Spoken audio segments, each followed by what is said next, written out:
Mitchell 醫生，佢係呢個肝臟病科嘅醫生，亦都係肝病科嘅醫生。佢喺卑斯省沙里紀念醫院度從業，佢亦都係喺卑斯大學腸胃科嘅兼職教學。佢專門研究過病毒性嘅肝炎同埋各類嘅肝病嘅，尤其是係肝癌。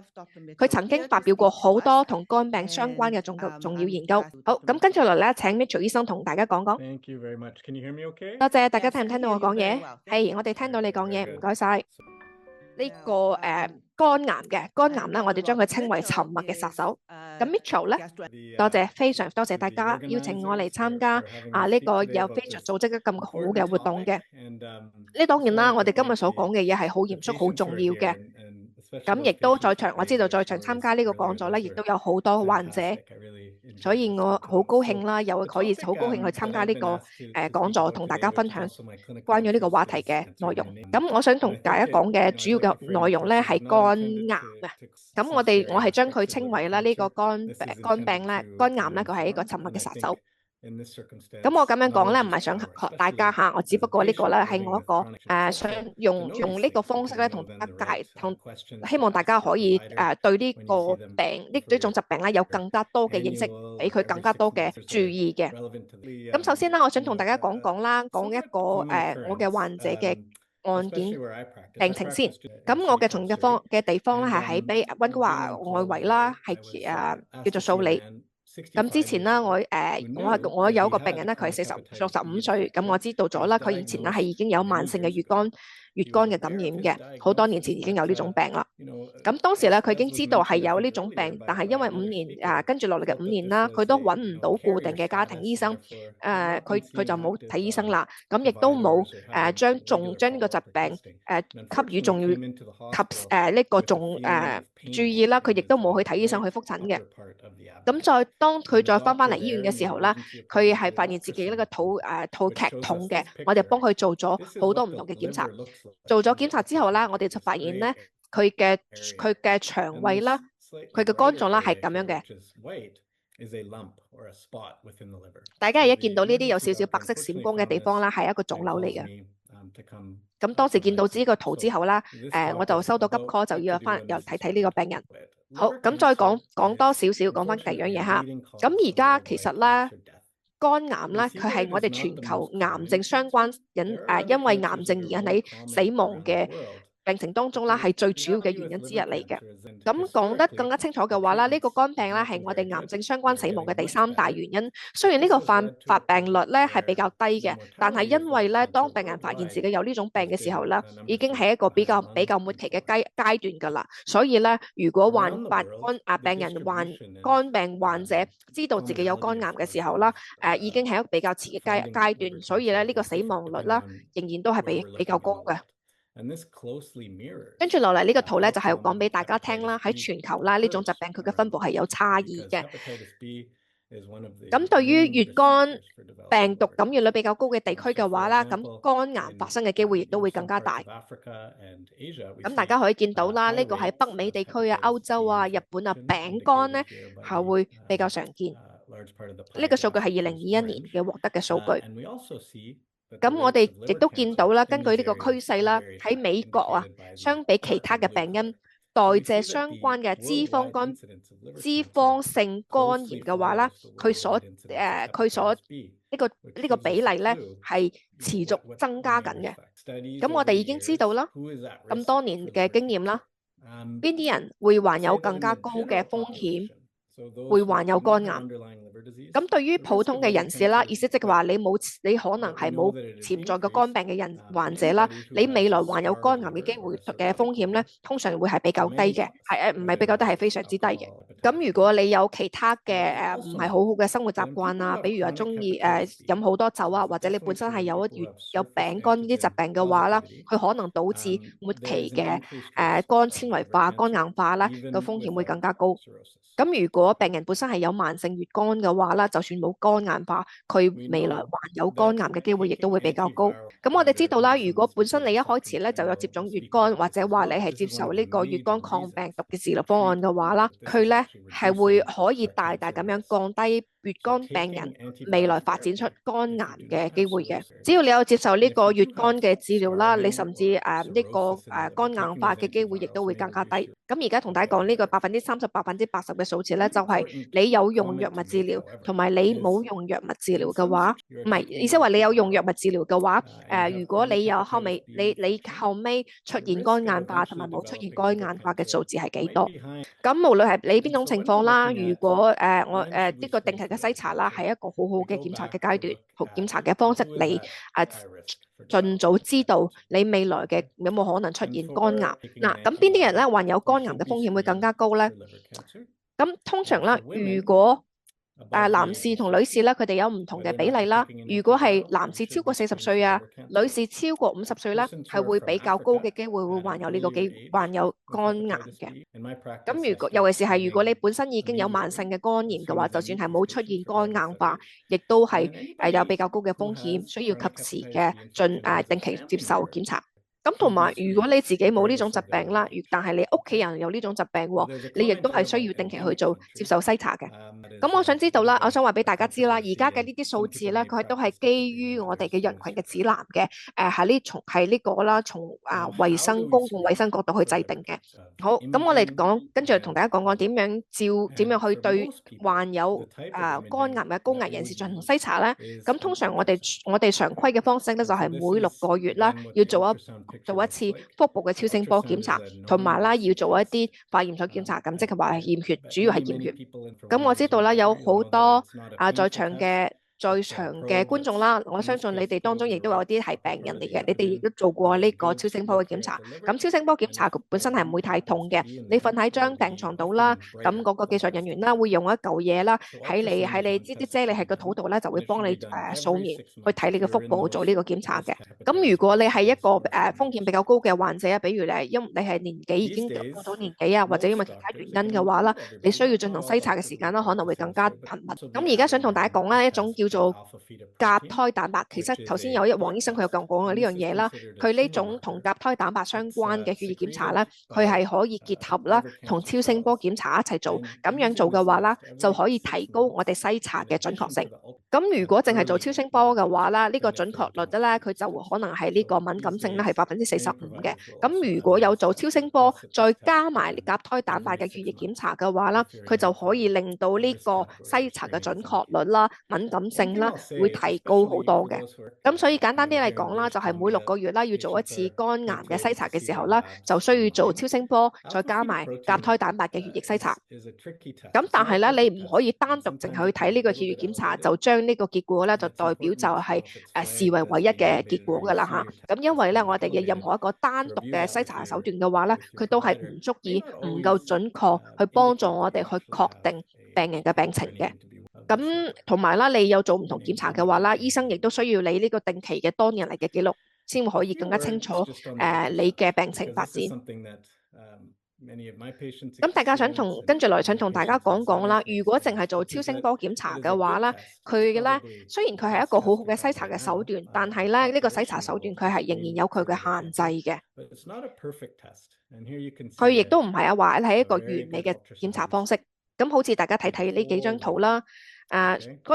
呢個圖 A 啦，咁呢個肝臟雖然睇起身唔係好均勻啦，不過我哋係可以睇得好清楚係點樣嘅形狀嘅，咁醫生就可以比較放心咁排除係冇肝臟嘅腫塊。咁 B 呢個圖嘅話啦，BCD 嘅話咧，你可以見到佢個肝臟咧喺唔同區域咧，有啲地方係睇唔清楚嘅，咁可能因為肋骨阻住咗啊，因為個脂肪肝太嚴重啊，或者係因為個病人太肥胖啊，佢嘅脂肪太厚啦，加埋有嚴重嘅疾病，所以睇嘅圖咧係唔一樣嘅。淨係睇個圖嘅話咧，係唔可以確定病人到底係咩情況。我覺得咧，如果咁樣分嘅話，可能做十次超聲波嘅話，有65%、66%嘅機會啦，係呢個檢查啦，係可以達到一個比較令人滿意嘅階段，係可以幫助我哋確定到病人嘅疾病嘅發展嘅。但係啦，佢仍然係啦有其他嘅可能性，因為出於唔同嘅原因，係冇辦法提供一個好清楚嘅影像。如果出現呢種情況，超聲波嘅圖像嘅質量唔好嘅話啦，係我哋醫生睇唔清楚，睇到個肝臟嘅變化，咁醫生可能就會下一步咧，係會安排 CT 檢查或者 MRI 檢查，咁等我哋先可以睇得更加清楚。有時候咁樣做嘅話咧，亦都會發現啦一啲我哋喺做超聲波嘅時候未能發現嘅微小嘅肝臟嘅結節嘅。咁其實咧，並唔係每一個肝臟嘅腫塊啦，一個腫瘤啦，佢都係肝癌嚟嘅喎。咁我哋好常見到嘅啦，發現到嘅呢啲腫瘤啦，佢其實係良性嘅喎，即係話佢係一個良性嘅病變。咁差唔多5%到20%嘅患者咧，佢哋可能會出現肝血管瘤。咁同埋其他啲唔同嘅類型嘅腫瘤，雖然佢比例比較低啦，但係亦都可能係。但係亦都我哋認為佢係良性嘅。咁常見嘅惡性嘅或者話係癌變嘅變化嘅話啦，就會係肝癌啊、膽管癌啊，同埋其他部位嘅癌症咧，轉移到肝臟嘅佈置嘅位置。其他常見嘅良性嘅變化嘅話啦，佢嘅比如話頭先講嘅最後呢個 focal 嘅話 ，focal 意思嘅話，佢係一個局部性嘅脂肪嘅浸潤。咁通常呢個出現嘅機會唔係好高，但係咧佢如果係出現呢個情況嘅話啦，係唔需要太擔心嘅。當我哋喺做超聲波檢查當中發現肝臟腫瘤嘅時候啦，醫生就會幫你安排做 CT 檢查或者係 MRI 磁力共振嘅。咁有咗呢種檢查之後啦，先可以幫助醫生分別到底係咪肝癌或者係良性嘅肝病嘅。咁通常咧就係咁樣，通過咁樣嘅方式，醫生就可以得到一個檢查嘅結果，而唔需要病人去做活組織檢查嘅。咁因為咧，我哋肝臟當中嘅血液咧，佢嘅血液嘅呢個循環嘅方式咧，佢係有好獨特嘅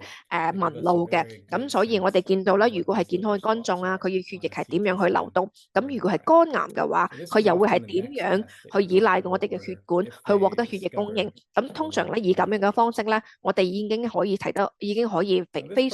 比較清楚咁樣判斷病人患有嘅疾病係邊一種類型。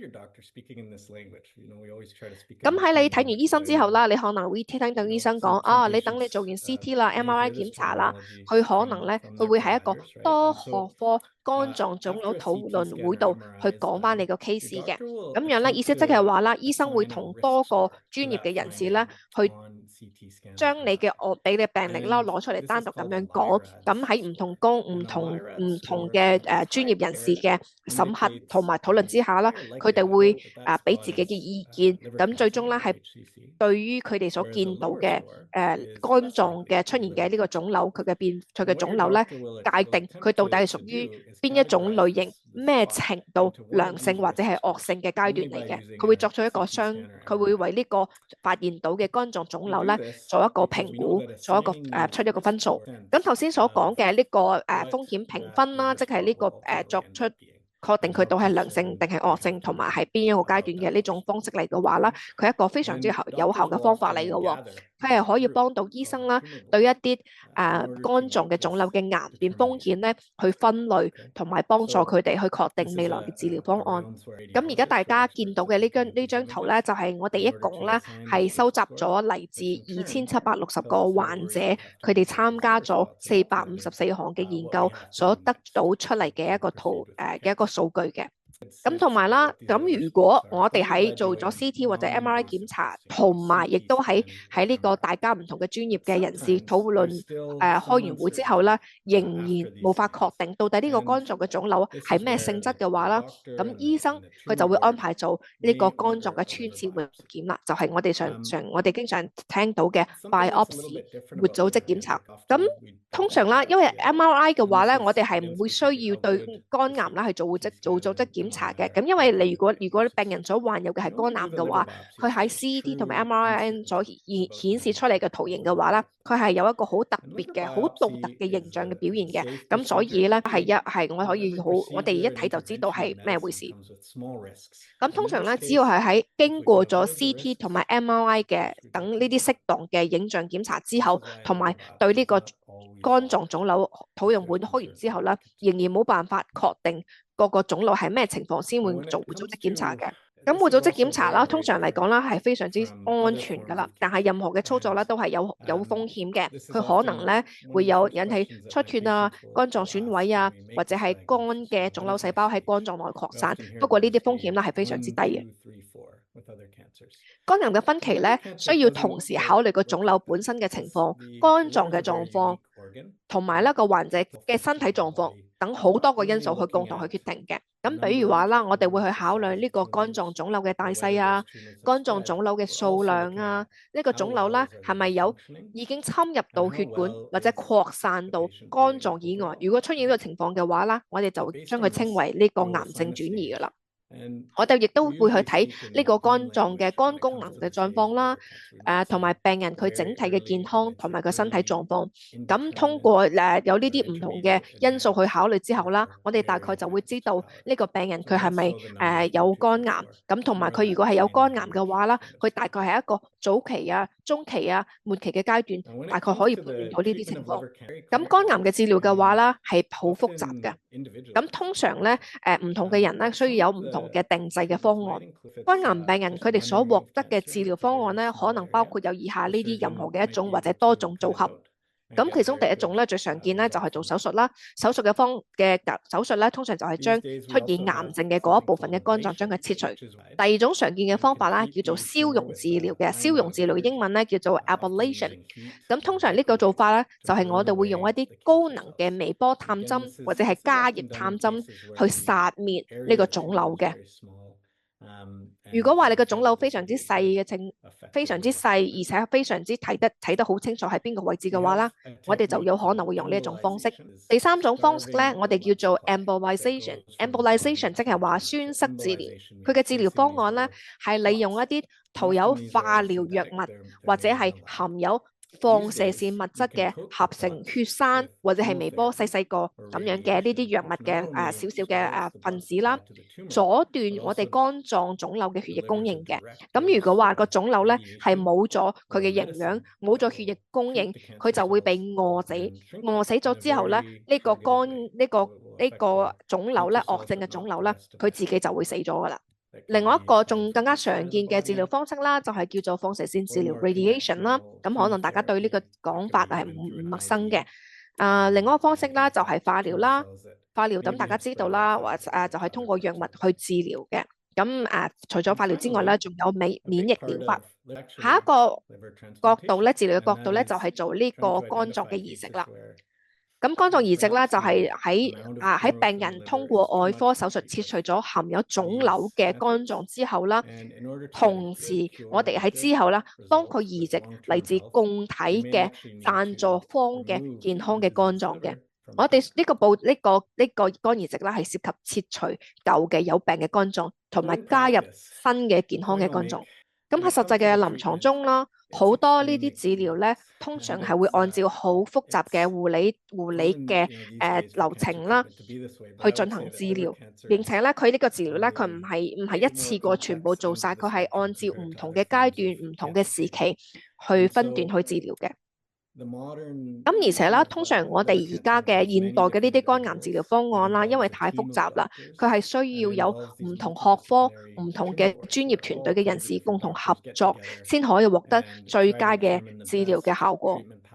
咁通常啦，呢個咧係需要唔同嘅病人需要有自己個人一個單獨嘅討論啦，先知道需要結合邊啲唔同嘅專業人士嘅合作，可以俾到呢個病人最適合佢嘅最有效嘅治療方案。咁頭先我同你講咗啦，我哋通常咧喺治療病人之前啦，我哋會將病人嘅病情攞出嚟，大家唔同專業嘅人士一齊出嚟講，咁大家講出從你嘅從業角度、你嘅專業嚟講，你認為應該點樣去對病人接受治療？咁我哋係咁樣最終啦，傾到一個最適合病人嘅治療方案。咁好，而家講翻好似頭先我同你講咗，我之前有嘅呢個65歲嘅呢個病人啦，我再同大家再講翻頭先嗰個病例嘅方案。呢個人已經65歲啦，佢已經係有慢性嘅乙肝，佢好多年前已經知道自己有乙肝乙肝嘅，咁而且佢已經知道有呢個病，但係因為佢5年內咧都揾唔到固定嘅家庭醫生，佢就冇去睇醫生，亦都冇定期去做檢查。咁當時佢嚟醫院嘅時候咧，佢個肚啦係已經係劇痛噶啦，我哋幫佢做咗超聲波檢查，咁我哋見到而家呢個圖當中啦，就係佢嘅超聲波佢肝臟嘅情況，咁已經係見到啦，已經係開始出現癌症啦喺肝臟度。咁我收到呢個案件之後啦，我就將將呢啲圖片啦，係交咗俾我哋呢個唔同學科嘅專業士嘅討論會上面啦，同大家講咗呢個案件。咁大家討論咗結果之後啦，就認為呢個更加睇起身啦，係更加可能係肝癌嘅患者。咁等我哋確認咗呢個係肝癌嘅患者之後啦，我就通過呢個超聲波檢查係見到佢嘅係出現咗癌變嘅跡象。咁後尾我哋討論咗我哋點樣去醫呢個病人啦，治療嘅方案係點樣啊？咁有咗呢個決定之後啦，有呢個討論結果之後啦，我哋又再去同翻個病人去傾，我哋認為呢個情況係點樣？我哋認為最好嘅治療方案，有可能可以利用嘅治療方案係邊啲？咁而家我就俾大家演示，俾大家睇嘅咧，就係呢個病人啦。我將將呢個所有收集到嘅資料啦，俾咗呢個腫瘤委員會嘅同事一齊去傾。咁我哋確定咗啦，呢個病人咧係肝癌。咁佢而家呢個肝癌嘅程度咧係去到淨係可以接受肝移植先有可能救到佢嘅命嘅。咁後尾啦，我哋就開始啦，俾佢用呢個 Laventinib 呢個藥物啦，俾佢使用嘅。咁呢一個步驟啦，係由我哋嘅腫瘤科化療醫生去幫佢去安排，並且咧係要定期翻去化療醫生嗰度去做檢查嘅。咁盡量縮細佢嘅腫瘤嘅生長，咁至少喺6個月之內啦，我哋可以盡量縮細，希望可以盡量縮細佢嘅癌症。咁之後咧，我哋通過局部嘅放射線治療啦，去燒佢呢個肝癌嘅發生嘅位置嘅。咁呢一個步驟咧，就係會由我哋放射線科嘅醫生、電療科嘅醫生去處理。再下一步啦，就會去到一個做移植之前需要準備嘅病人，我哋要盡量去治療佢嘅乙肝，等佢可以身體係足夠好到可以接受呢個移植嘅。咁呢一步驟啦，係由我哋肝臟病醫生去處理。再下一步咧，就係入院治療啊，幫佢哋處理而家呢個病人嘅需要接受內科嘅治療。咁好不幸啦，後尾呢個病人啦，因為佢年紀太大啦，咁後尾最終咧佢係未捱到可以接受到唔係。咁後尾咧，最終呢個病人咧，佢嘅腫瘤係符合我哋移植嘅條件嘅，咁同埋順利接受咗肝移植。咁我頭先嘅呢個病例咧，就講咗我哋治療晚期嘅肝癌細胞嘅，我哋點樣合作嘅。咁同埋咧，呢個係俾到大家更多嘅了解啦，我哋嘅團隊係點樣嘅合作嘅。咁以上係我所有需要講嘅內容，多謝大家。